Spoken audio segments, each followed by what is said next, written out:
Chapter 9. The Missing Camp. Sometimes, even now, I awake in the night screaming as I relive the dreams and misery of that wretched night. As soon as the tents were up, Constance and I crept into our sleeping bags and awaited supper. I prepared myself for the ordeal by thinking about Christian martyrs and reminding myself that Doodle would hardly be worth climbing if it were no more than a pleasure trip. But my meditations were interrupted by a prolonged clattering which came from the direction of Pong's tent. Constance, whose nerve was beginning to go, went out to investigate. He came back trembling, with an ominous tale. Pong was crouched over a large stewpan, from which emerged indescribable odor.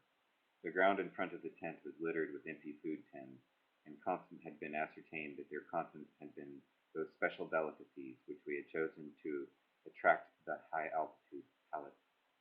When it appeared, the loathsome mess confirmed his forebodings. All our choicest tidbits had gone into Pong's awful pot: our luscious breast of chicken, the tinned apricots and cream which we had so often tasted in anticipation, the sardines, the caviar, the lobster, the lovely Gruyere cheese, the pickled walnuts, the curry, the salmon, even the coffee, and the chocolate biscuits. All of these were reduced to a nauseating brew which might have sent Macbeth's witches shrieking from the place. The horrors of that meal were but the prelude to a night such as few human beings can have endured. It was, I think, about midnight when I awoke from a nightmare in which I was buried under Doodle, to find Constance lying across my chest, snoring heavily and muttering. When I pushed him off, he awoke with a cry of terror and hit me on the nose, making my eye water. I apologized for waking him, and we settled down again. I must have dozed off, for I woke suddenly under the impression that a prehistoric monster had crept into the tent and was about to do me injury. I seized the nearest solid object, which happened to be a climbing boot, and hit the monster as hard as I could. It was Constance, of course. I asked him, had I woken him, and he said, he said he is not the man I think I decided after. I asked had I woken him, and he said what I thought he said. He is not the man I decided, after careful thought, that I must have imagined, and was just dropping off again, when Constance uttered a wild cry and bit me in the ear. That is a masterful bit of typography right there.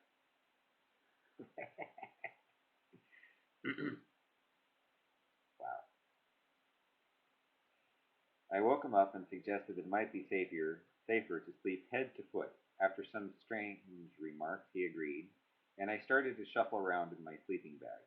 It was breathless work at that altitude. I had to stop 3 times to rest. When I finally completed the turn, I found that I had lost my pillow on the way. I could not face the thought of searching for it, so I made a boot do instead. I was almost asleep again when a horrid noise sounded a few inches from my face. Terrified, I struck out instinctively and found myself grasping, of all things, a mouse. This was quite horrible. I don't think I shall ever forget the alarm and disgust which it caused me. We found out later that we both had turned around together and were still sleeping head to head. Waking suddenly out of the nightmare caused by the clutch on his mouth, Constance flung himself upon me. Still dazed by sleep and terror, I fought back madly, and we were wrestling all over the tent. I was soon exhausted and almost given up hope of surviving when Constance suddenly stopped, lay where he was, panting. When we recovered our breath and wits, I apologized again, and we tried to disentangle ourselves. But this was not as easy as one might expect. We were locked in a complicated embrace, half in, half out of our sleeping bags, with ropes and clothing wrapped around us. It was pitch dark. In the middle of the operation, I dropped off to sleep in a sitting position, to wake screaming under the impression that the rope was a snake which was trying to strangle me. I struggled desperately with the rope before I came to my senses, making the tangle 10 times worse. We went to it again, but somehow could never make each other understand what we were trying to do. Sometimes we would be pulling in opposite directions on the same section of rope. Sometimes we would roll over and get our legs entangled. Sometimes we would strike out in a bold bid to free an arm and catch each other in the eye. We were continually out of breath. Every minute one of us would be seized with a cramp or a stomachache and writhe about, making it all worse than ever. We kept falling asleep and waking terrified after the most hideous nightmares. Finally, the tent came down on us. After that, we gave it up. We just stayed where we were and waited for daylight.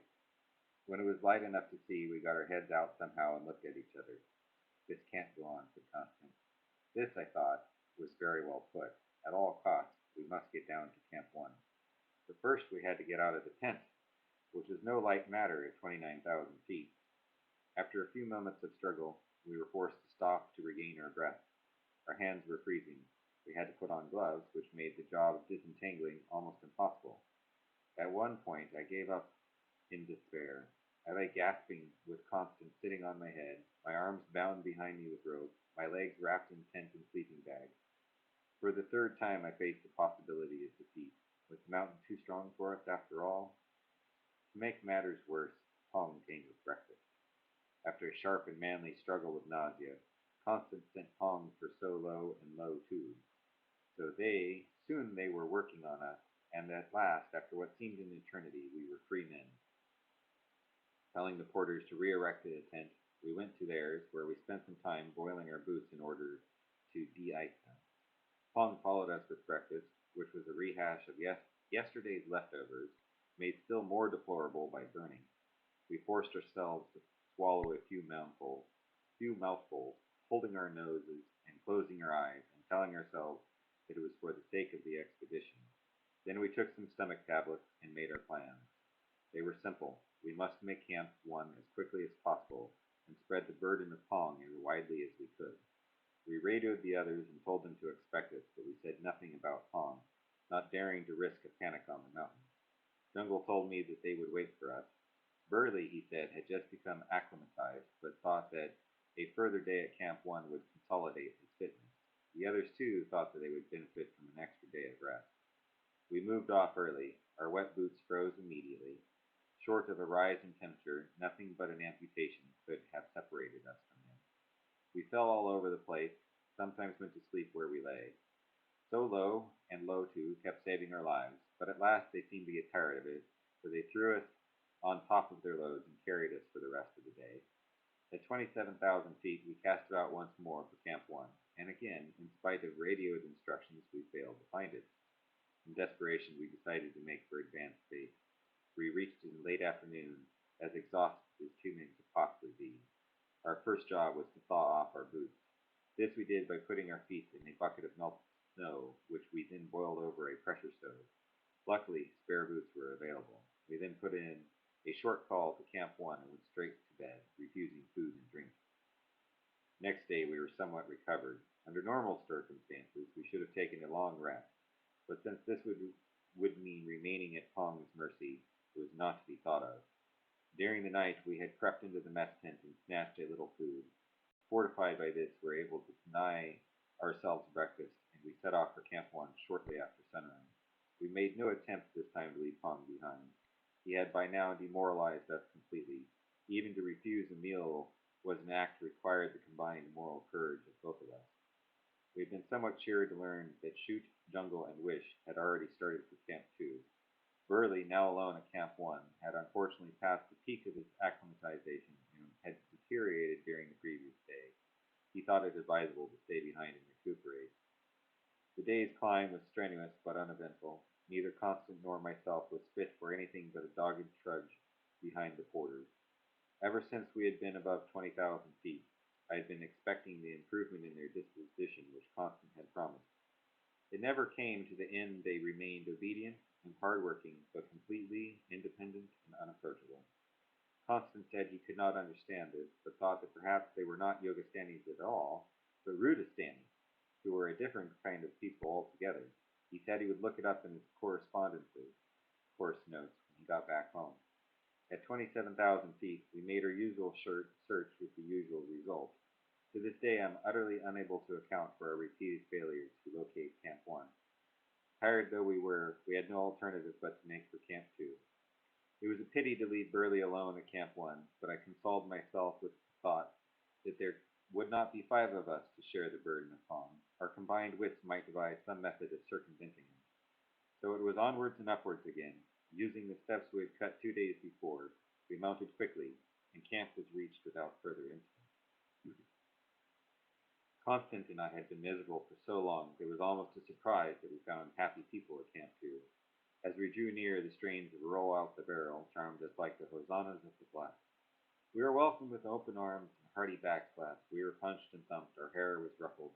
We were tripped and sat upon. Snow was put down our necks. Our bootlaces were tied together so that we fell flat on our faces.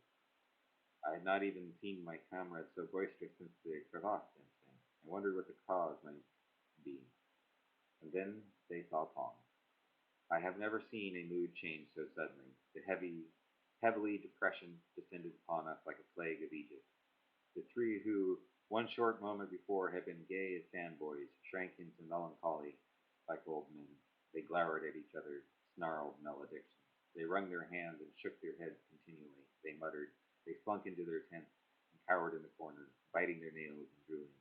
They cried quietly that no one, when no one was looking. Coming on top of my long ordeal, it was too much for me. I crept supperless into my sleeping bag and sobbed myself to sleep. I awoke the next morning to find Constance sitting up in the sleeping bag. His face was drawn. "They've gone," he said. "You mean?" I gasped. He nodded. "Tell me," I pleaded. His whole frame quivered with deep, searing sigh. His mouth opened and a long moan was forced through a tortured throat as he strained to tell the horror of it. "Betrayed," he groaned. "You mean?" I said. He nodded. It was awful. Gradually I soothed him, and as the friendly sun mounted the heavens, warming our little tent, he gathered courage. Once, when the shadow of the prowling Kong fell across the tent roof, he screamed, but soon manhood reasserted himself, and he was telling me his story in a voice whose gentleness was instantly poignant. Jungle and Wish had crept away before dawn and had fled up the mountain. Shoot had left soon afterwards on his way back to Camp 1. For the whole of that day we lay in our sleeping bags, facing the crisis in his own way. Towards evening, Cow spoke. "Tomorrow I go to Camp 1." I nodded. It was inevitable. I turned over and slept. Next morning I awoke to find him gone. I was not surprised. I was not disappointed. I was hardly even interested. This was the end. The end of the high endeavor, the end of comradeship, the end of dreams, the end of life itself. I stood on the brink of an infinite nothingness. Without a sigh, without a backward glance, resignedly, even thankfully, I stepped over the threshold. Somebody was slapping my face in the most unpleasant manner. An impatient boy was saying, "Wake up, Binder, silly fool." I awoke, opened my eyes, and looked around me. I was lying on my back in the snow, in full and blinding daylight. Shoot was bending over me. "Where am I?" I said. "Where do you think you are?" he asked. I considered this for a while. "I thought I might be in heaven," I said. He roared with laughter. "I say, chaps, Binder thinks he's in heaven." More laughter. I looked around. Wish was there, and Jungle, seated on a box beside me, looking very weary, constant. And behind them, peering down at me, were several porters, including Solo, Lotu, and Pong. Then I saw the tents and began to get my bearings. It was Camp 2. Constant and I had arrived just from advanced phase for the second time. Finding the others in possession, I must have fallen asleep. The rest had been